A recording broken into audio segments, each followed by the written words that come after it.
Welcome back to Switch to Linux. This is the privacy edition of the weekly news roundup. These are recorded live Fridays, 9 p.m. Eastern Standard Time. If you'd like to come on and catch us live, we do at least privacy and business and maybe a few other sections as well. Today we are featuring private internet access. If you'd like to help support this channel, you can check out that, or you can just head on over to switchedtolinux.com/support.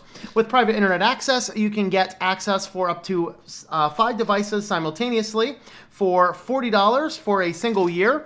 That is an excellent deal, and they also block out all of those crappy ad trackers. So private internet access is good if you are a person who is in need of a VPN. With that, let's jump on over to the privacy news. Oh, really? Sometimes these Gizmodo articles do not like to load on the first couple times.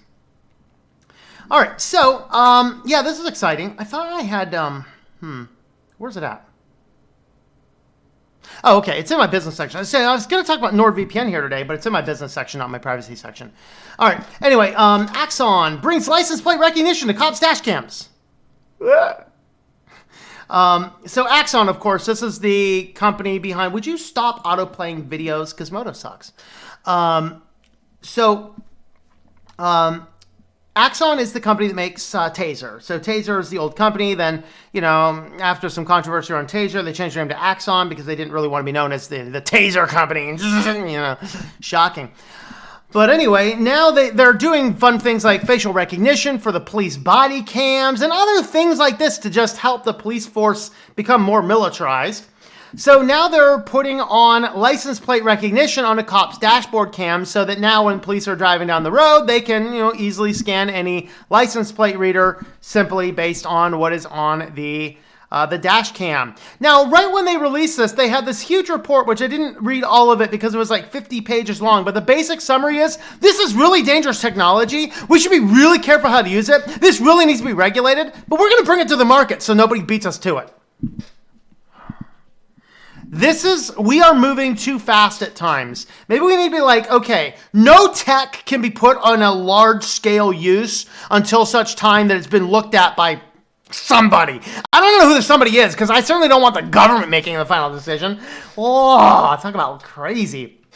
But anyway, they're already using these types of license plate readers, automatic license plate readers, in invasive ways. Kind of controversial ways. Of course, we talked recently about the databases. They're not used necessarily on police, but on repo men and taxis and things like this, where over the course of just driving around, they're making this active, regular database. This basically ties the police dashboard cams into that database. This is not necessarily good stuff. It might help have more security in our culture, but what it is going to do is it's actually going to cause police to gain more information than the First Amendment, or not the First Amendment, the Constitution would allow. I guess that would be the Fourth Amendment. So very interesting. Let me know your thoughts on this exciting article. Of course, government is always trying to fix everything, including Facebook's API. They want to have API, and of course, they had to have this beautiful, amazing, awesome, pithy title. So they're calling this bill the Access Bill. Can we get the middle schoolers out of Congress and actually hire some real men and women to do something up there? I mean, really. The Access, augmenting compatibility and competition by enable servicing switching. Now, this actually is very related to, what's the guy's name, Tim something, who is allegedly one of the founders of the internet. Well, a couple years ago, maybe it was last year, they put together this thing to have these module profiles. So you can create an account, which of course is on their server, and you can take this account and put in only the information that you want. And then instead of Facebook grabbing all this data, you allow Facebook to access certain amounts of data. You have this information, and then you can take that information off, things like that. This would basically create a bill that would basically force that. So you would be able to create your own profile and then have, quote unquote, more control over it. Doesn't do anything for what these companies do. In fact, all this really does, in my opinion, is this makes it a little bit worse, because before I would have to manually put that information on all of the different services that I wanted to. This is like one location I can connect or disconnect. But it's one central hub, which means it's a bigger issue, it's a bigger target. And it's still not going to stop them from collecting other things and building their own on their server portion. So it's a bill that really pretty much accomplishes nothing, but they just had to have another bill to make it seem like they're doing something for privacy, and then they had to give it some pithy name like Access, which is really stupid in all reality. Let me know what you think about that one. Of course, Spotify! Spotify wants to get on the act and give everybody their own little Google Spy. Do you want a Google Spy? Just sign up for Spotify. They should do that as their marketing slogan. Look at that. Want a Google Spy? Sign up for Spotify. Brand that. Someone sell that to them. Just give me a little cut of the money or something. So Spotify is giving away Google Home speakers to all subscribers. And this is how you can get yours. No, I don't want it. So who doesn't like free tech? This guy right here. No, I'm sorry. It's free. Maybe I'll take, maybe I can use that thing and play some baseball practice with it, right? That's the question at heart of Spotify's new promotion. The music streaming company is offering free Google Home Mini smart speaker to anyone paying for a Spotify subscription, which starts at $10 a month. But the offer is limited. You gotta act fast. Act fast now, people. Act fast. Act fast. So how do you get one of them? Follow the simple steps. First things first, there are two caveats. This is a Google Mini Home, not the newly announced Nest Mini. Okay. Nest Mini above looks almost exactly like the Home Mini from 2017, except it has better sound quality and a headphone jack. So they added the headphone jack back? Interesting. All right, let's see.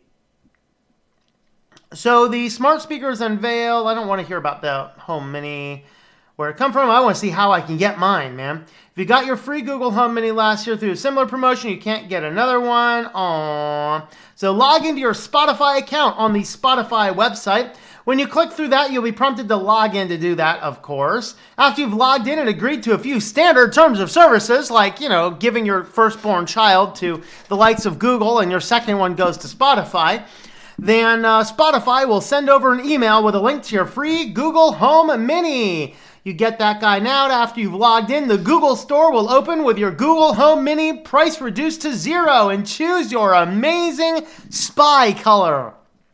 Then you're all set. The Home Mini is yours. Wait patiently for Google Home Mini to arrive. Did we have to include that in the steps? Really? Does anybody not know how the internet ordering works these days? I mean, I had to replace my parts for my phone, and it took like a week. No.